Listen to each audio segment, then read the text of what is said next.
चलिए आज हम लोग जानेंगे मोटर के बारे में कि मोटर क्या होता है, मोटर कैसे घूमता है, मोटर में पावर देने के बाद आखिर वह क्यों घूमने लगता है, उसी के बारे में समझेंगे। सबसे पहले देखिए ये हमारी मोटर बाइंडिंग की बुक है, इसी से हम डिटेल समझते हैं। सबसे पहले देखिए मोटर बाइंडिंग में मोटर के भाग, मतलब कोई भी अगर मोटर है तो उसमें कितने भाग होते हैं, कितने पार्ट होते हैं, आखिर वो कैसे घूमता है। तो देखिए मोटर के मुख्य रूप से दो भाग होते हैं, चाहे वो कोई भी मोटर हो, चाहे वो कोई भी छोटा मोटर हो या बड़ा मोटर हो, बिना दोनों भाग के नहीं चलेगा। दो भाग होते हैं जिसमें एक होता है रोटर और एक होता है स्टेटर। कुल मिला के ऐसे समझिए कि मोटर के दो भाग होते हैं, एक घूमता है और दूसरा उसको घुमाता है, एक घूमता है दूसरा घुमाता है। नॉर्मल ऐसा तो है नहीं कि मोटर में एक ही भाग है जो घूमता भी और खुद को घुमा भी लेता, नहीं, जो घुमाता है वो अलग है और जो घूमता है वो अलग है। तो मोटर के मुख्य रूप से दो भाग होते हैं जिसमें एक भाग का नाम होता है रोटर और एक भाग का नाम होता है स्टेटर। एक का नाम होता है रोटर और दूसरे का नाम होता है स्टेटर। ये दो भाग होते हैं, एक घूमता है और दूसरा घुमाता है। अब एक एक को समझते हैं। देखिए सबसे पहले रोटर।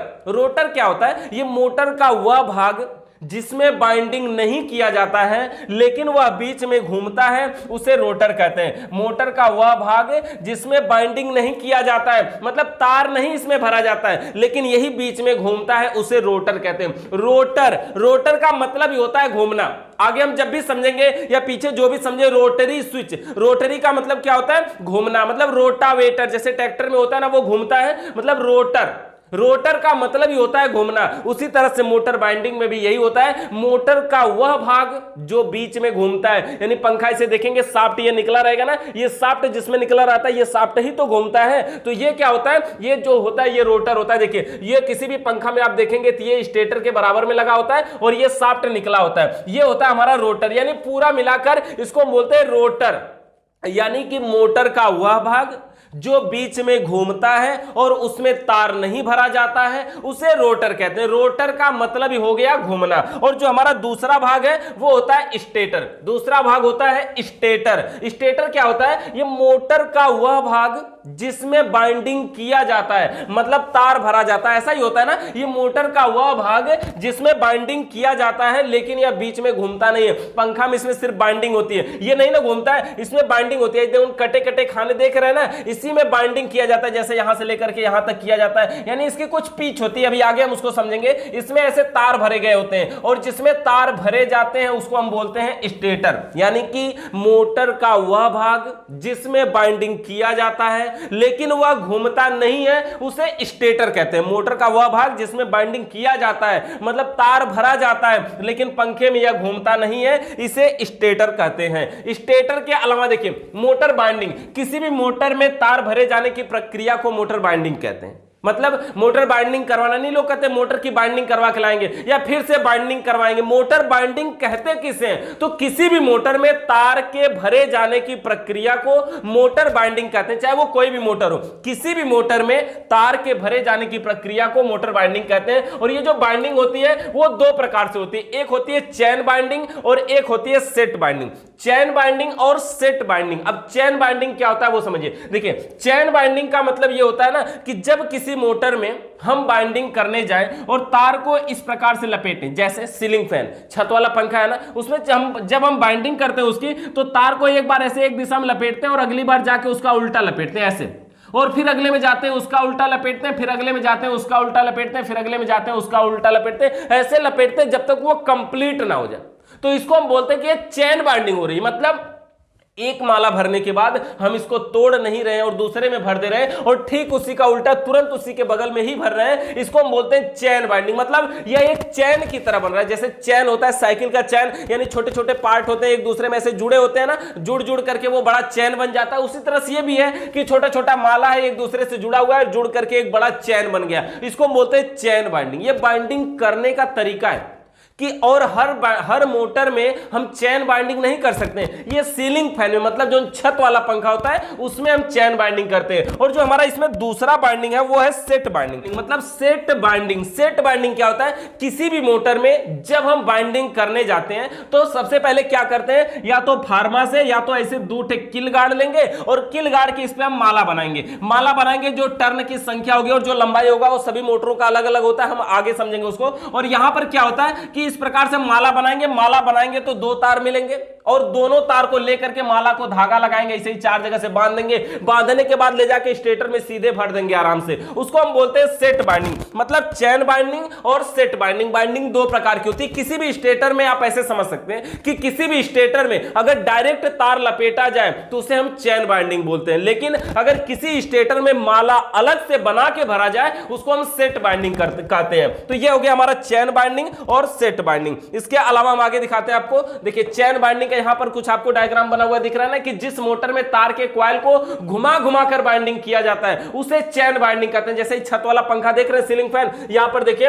इस प्रकार से ये भरा गया, इसी में भरा गया होता है ना, ये चैन बाइंडिंग होता है। देखिए यहां पे कुछ डायग्राम भी हमने बनाया, एक बार उल्टा एक बार सीधा, एक बार उल्टा एक बार सीधा, ऐसे हम भरते हैं इसको। आगे देखिए जो हमारा दूसरा, एक सलाड खाना भरने के बाद दूसरे सलाड के खाना की दिशा बदल जाती है, मतलब एक बार सीधी दिशा में अगले में उल्टी दिशा में भरा जाता है ना, तो सेट बाइंडिंग। दूसरा हमारा सेट बाइंडिंग। देखिए जिस मोटर में बाइंडिंग करने के लिए कील गाड़कर माला बनाया जाए और साधारण तरीके से उसे स्टेटर के स्लॉट में भर दिया जाए उसे हम कहते हैं सेट बाइंडिंग। मतलब देखिए इस प्रकार से हम माला बनाएंगे, ये माला आपको बना हुआ दिख रहा है ना, इस प्रकार से माला बनाएंगे, ये कहीं नहीं, ये दो माला है, अलग अलग है। तो ऐसे माला बनाएंगे और स्टेटर में कुछ इस प्रकार से उसको भर देंगे, मतलब सीधे स्टेटर में माला बाहर बनाना है, भरना अंदर है, ये हम बोलते हैं सेट बाइंडिंग। मतलब उसके सेट का माला बनाएंगे और उसको उसमें भर देंगे आसान तरीके से, ये हो गया सेट बाइंडिंग। अब समझिए एक टॉपिक हमारा ये अगला है स्लॉट। स्लॉट क्या होता है? देखिए ये हेडिंग है ना स्लॉट। स्लॉट क्या होता है कि स्टेटर क्या होता है, ये मोटर का वह भाग है,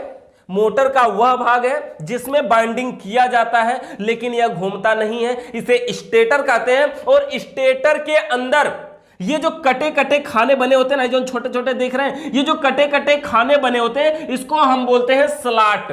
इसको बोलते हैं स्लॉट, यानी स्टेटर के अंदर बने कटे कटे खानों को स्लॉट कहते हैं। और ये जो स्लॉट होते हैं इनकी जो संख्या होती है वो फिक्स होती है। ऐसा नहीं कि ना जितना मर्जी उतना स्लॉट हो, बड़ा होगा तो ज्यादा स्लॉट होगा, छोटा होगा तो ज्यादा स्लॉट नहीं होगा, ऐसा कुछ नहीं है। ये जो स्लॉट होते हैं, ये मोटर होता है वो या तो देखिए कम से कम अगर स्लॉट की बात करें तो 4 स्लॉट का होता है, या फिर 8 स्लॉट का होता है, या 12 स्लॉट का होता है, 14 स्लॉट का होता है, 16 स्लॉट का होता है, 24 स्लॉट का होता है, 36 स्लॉट का होता है। यानी कोई भी मोटर 4, 8, 12, 14, 16, 24 या फिर 36 इतने स्लॉटों के मोटर होते हैं, और इन्हीं मोटर का ज्यादा से ज्यादा यूज किया जाता है। और किसी भी मोटर की बाइंडिंग हम सिर्फ स्लॉट के हिसाब से ही करते हैं, यानी हमको स्लॉट से मतलब होता है वो कितने स्लॉट का है, उसी के हिसाब से हम उसमें बाइंडिंग करते हैं, उसी के हिसाब से हम उसकी पिच लगाते हैं। स्लॉट का मतलब समझिए ये 4, 8, 12, 14, 16, यानी कि स्लॉट का मतलब समझ गए ना, स्टेटर के अंदर जो कटे कटे खाने बने, कोई मोटर उसमें सिर्फ 4 कटे खाने बने हैं ऐसे, तो हम इसको बोलेंगे कि ये 4 स्लॉट का मोटर है। कोई मोटर उसमें 8 कटे खाने बने हुए, 8 कटे खाने बने, इसको हम बोलेंगे 8 स्लॉट का मोटर है। तो हमको स्लॉट से बहुत महत्वपूर्ण, यानी कि मिस्त्री के लिए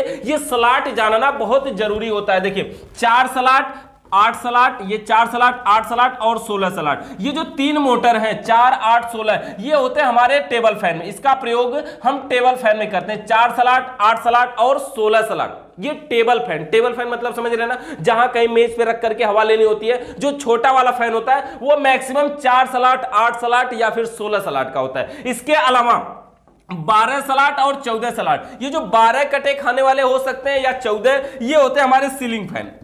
सीलिंग फैन मतलब जो छत वाला पंखा होता है, ये सीलिंग फैन यानी छत वाला पंखा, ये 12 स्लॉट के होते हैं या फिर 14 स्लॉट के होते हैं, इसमें ये होते हैं। और देखिए ये जो 24 स्लॉट होता है ये कॉमन होता है, इसको हम किसी में ऐसा नहीं बोल सकते कि ये इसी में सिर्फ लगता है। 24 स्लॉट का मोटर आज के टाइम में सबसे अधिक चल रहा है, यानी सबसे ज्यादा कोई मोटर अगर प्रयोग हो रहा है तो वो होता है 24 स्लॉट का मोटर, चाहे कोई भी हो। सबसे ज्यादा आज के टाइम में अगर कोई मोटर प्रयोग हो रहा है तो वो होता है 24 स्लॉट का मोटर। तो 24 स्लॉट कॉमन है। और फराटा fan, room cooler, ceiling fan, table fan या Tullu pump motor 1 HP 2 HP सब में 24 स्लॉट एक कॉमन मोटर है, किसी में भी प्रयोग हो सकता है। सबसे ज्यादा प्रयोग होने वाला कोई स्लॉट का अगर स्टेटर है तो वो होता है 24 स्लॉट का, है ना। वैसे 24 स्लॉट स्पेशल बना किस लिए होता है? फराटा फैन के लिए। फराटा फैन में कंफर्म है कि 24 स्लॉट ही होते हैं, बाकी 24 स्लॉट किसी में भी हो सकते हैं। जहां पे 4, 8, 12, ये 16, ये 14, ये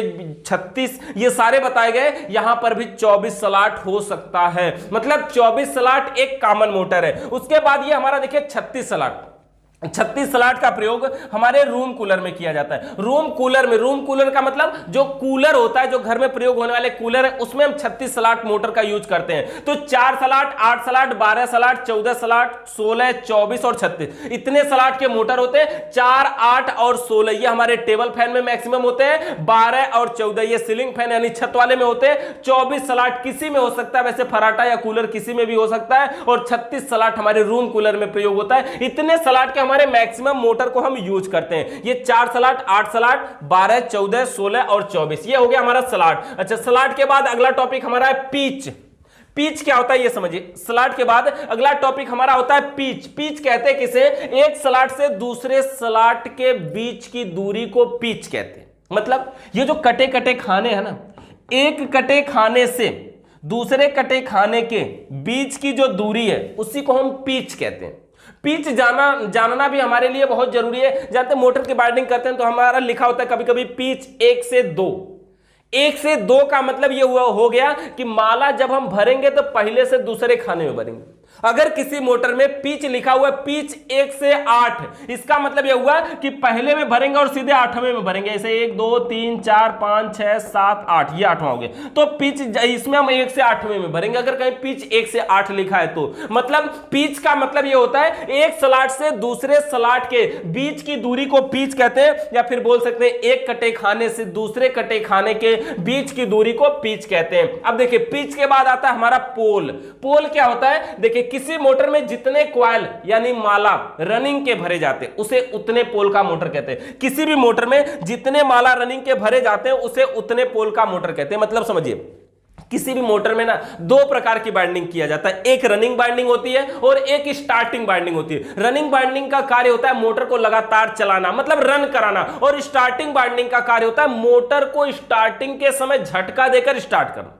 तो रनिंग बाइंडिंग का कार्य, अब किसी मोटर में मान लीजिए कि टोटल 8 माला भरे गए जिसमें 4 माला रनिंग के और 4 स्टार्टिंग के भर दिए गए, तो वो मोटर हो जाएगा हमारा 4 पोल का। क्यों? क्योंकि किसी भी मोटर में जितने माला रनिंग के भरे जाते हैं उसे उतने पोल का मोटर कहते हैं। तो अगर 4 माला रनिंग के भरे गए तो 4 पोल का मोटर कहलाता है। जितने माला रनिंग के भरे जाते हैं उसे उतने पोल का मोटर कहते हैं। देखिए जैसे अगर कोई मोटर है, मान लीजिए कि उसमें टोटल वो 2 पोल का केवल मोटर है, तो आप उसका एक फार्मूला हमारा होता है 120 और गुणे 120, ये फार्मूला के अंतर्गत आता है। इससे हम क्या निकाल सकते हैं? इसका आरपीएम, राउंड प्रति मिनट। यानी अगर किसी मोटर का हमको पोल पता है कि ये मोटर 4 पोल का है, 8 पोल का है या फिर 16 पोल का है, कितने पोल का है, तो पोल के हिसाब से हम ये पता लगा सकते हैं कि इसका आरपीएम कितना आएगा। आरपीएम मतलब राउंड प्रति मिनट। मतलब कि ये मोटर जो हम बाइंडिंग कर रहे हैं ये 1 मिनट में कितना राउंड घूमेगा। तो देखिए आरपीएम के लिए क्या होता है? इसका एक फार्मूला 120 गुणे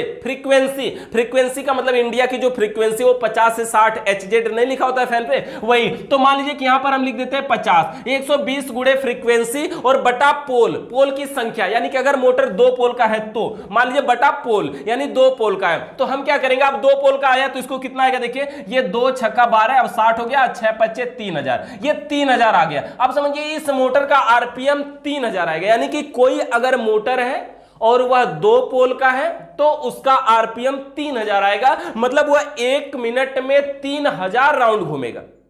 किसी भी मोटर के पोल से हम पता लगा सकते हैं उसका आरपीएम कितना आएगा। देखिए 120 हमारे फार्मूला के अंतर्गत है, 50 हमारी फ्रीक्वेंसी होती है जो लाइट और जाने की प्रक्रिया होती है, और 2 क्या हमारा पोल है। और हमने हल कर दिया इसको तो कितना आ गया? 3000। मतलब इस मोटर का आरपीएम 3000 आएगा। तो किसी भी मोटर का आरपीएम उसके पोल पर निर्भर करता है कि उसका पोल कितना है, उसी के हिसाब से उसका आरपीएम आएगा। अब देखिए उसके बाद हमारा क्या हो गया? किसी भी मोटर में जब हम बाइंडिंग करते हैं ना तो बाइंडिंग 2 प्रकार से करते हैं। देखिए किसी भी स्टेटर में 2 प्रकार के कॉइल भरे जाते हैं, एक होता है रनिंग कॉइल और एक होता है स्टार्टिंग कॉइल। वही रनिंग और स्टार्टिंग। और रनिंग कॉइल देखिए, रनिंग कॉइल या रनिंग बाइंडिंग का कार्य मोटर को लगातार चलाना होता है, मतलब रन कराना होता है, जिसे दौड़ाना होता है। यानी रनिंग बाइंडिंग नाम से समझ में आता है ना, रनिंग बाइंडिंग मतलब रन कराता है। स्टार्टिंग बाइंडिंग मतलब स्टार्ट करके केवल झटका देके स्टार्ट करना ही इसका काम है। तो एक होता है रनिंग बाइंडिंग और एक होता है स्टार्टिंग बाइंडिंग। देखिए स्टार्टिंग बाइंडिंग का कार्य मोटर को स्टार्टिंग के समय झटका देकर स्टार्ट करने का होता है और जिससे मोटर लगातार रनिंग बाइंडिंग पर कार्य करता रहता है। तो ये हमारा हो गया स्टार्टिंग बाइंडिंग। उसके बाद अगले पार्ट में हमारा आता है इसमें कैपेसिटर, यानी कि पंखा में हमारा कैपेसिटर भी तो लगता है ना, जिसको आप कंडेंसर के नाम से भी जानते हैं। ये होता है हमारा कैपेसिटर। कैपेसिटर की पावर को एमएफडी में मापते हैं, एमएफडी माइक्रो फैराडे, है ना। कैपेसिटर की इकाई को मापना किस में मापते हैं, तो एमएफडी में मापते हैं। हर चीज का एक मात्रक होता है, जैसे होता है ना, जैसे मोटर को हम किस में मापते हैं, एचपी में मापते हैं। जैसे किसी चीज को, जैसे हम लंबाई को किस में मापते हैं, किलोमीटर में मापते हैं। द्रव को लीटर में मापते हैं। हर चीज का एक मात्रक होता है ना, उसी तरह से कैपेसिटर को हम एमएफडी में मापते हैं, मोटर को एचपी में मापते हैं, हॉर्स पावर में मापते हैं। तो ये कैपेसिटर हमारा हो गया। और कैपेसिटर दो प्रकार के होते हैं, देखिए, एक रनिंग कैपेसिटर होता है और एक स्टार्टिंग कैपेसिटर होता है। और नाम यहां भी वही है कि रनिंग कैपेसिटर का कार्य मोटर को लगातार चलाना यानी रन कराना होता है, और स्टार्टिंग कैपेसिटर का कार्य मोटर को स्टार्टिंग के समय झटका देकर स्टार्ट करना होता है। और उसके बाद देखिए, ये कैपेसिटर जो होता है ना, हम फैन मोटर में अधिकतम रनिंग कैपेसिटर का ही प्रयोग करते हैं। और रनिंग कैपेसिटर की पहचान क्या है, रनिंग कैपेसिटर हमारा 440 वोल्ट पे काम करता है, और स्टार्टिंग कैपेसिटर हमारा 220, 230, 240, 250 मैक्सिमम इतने वोल्ट पे काम करता है। तो रनिंग और स्टार्टिंग ये डिफरेंट है, मतलब कैपेसिटर को देख के आप पहचान सकते हैं ये रनिंग है कि स्टार्टिंग है। अगर उसमें लिखा हुआ है, अगर आप इसमें देखेंगे तो कहीं लिखा होगा ये कितने वोल्ट पे लिखा हुआ है, 250, इस पे 440। अगर ये रनिंग होगा तो 440 वोल्ट का है, और स्टार्टिंग है तो फिर हमारा 220 वोल्ट पे काम करेगा। तो इस प्रकार से हमारा ये कैपेसिटर प्रयोग करते हैं। इसके अलावा हम आपको और आगे दिखाते हैं। देखिए, रनिंग और स्टार्टिंग कैपेसिटर, तो मोटर में तो हम मैक्सिमम रनिंग ही प्रयोग करते हैं। उसके बाद देखिए फैन मोटर। फैन मोटर का प्रयोग कमरे में हम हवा लेने के लिए करते हैं। कोई भी मोटर हो, हम मोटर का प्रयोग फैन में, कमरे में हवा लेने के लिए करते हैं। यह एसी सप्लाई से काम करती है, यानी कि हम जिस मोटर की बाइंडिंग करते हैं वो एसी सप्लाई से काम करती है, मतलब 220 वोल्ट के एसी अल्टरनेटिव करंट से कार्य करती है। मोटर के प्रकार के बारे में बात करें तो मोटर मुख्य रूप से हमारे 3 प्रकार के होते हैं हमारे यहाँ, जो एसी सप्लाई से काम करते हैं। और मोटर और भी प्रकार के होते हैं, ऐसा नहीं फैन मोटर की बात हो रही है। देखिए, फैन मोटर मुख्य रूप से 3 प्रकार के होते हैं, केवल पंखे की बात हो रही है। और फैन मोटर में हमारे देखिए सीलिंग फैन, टेबल फैन और फराटा फैन, 3 भागों में हमने इसको बांट दिया। सीलिंग फैन मतलब छत पे लगेगा, टेबल फैन मतलब कहीं भी हम लेकर के, छोटा होता है, कहीं भी हवा ले सकते हैं, और फराटा फैन जो तूफानी फैन के नाम से भी जाना जाता है ना, फराटा फैन जो स्टैंड बड़ा वाला होता है वो। अब इसके बाद हमारा सीलिंग फैन है, और सीलिंग फैन को हम आगे डिटेल में समझेंगे। इसकी बाइंडिंग हम क्या करते हैं, इसकी पिच क्या है, पोल क्या है, कैसे, कौन सा कैपेसिटर लगेगा, कनेक्शन कैसे करेंगे, कितने नंबर का तार लगाएंगे, इसके बारे में हम नेक्स्ट वीडियो में समझेंगे। किसी भी प्रकार का अगर इससे रिलेटेड सवाल या सुझाव है तो नीचे कमेंट करके बताइएगा। चैनल पे नए आए तो सब्सक्राइब करके बेल आइकन को प्रेस करिए। वीडियो देखने के लिए आप सभी का बहुत बहुत धन्यवाद।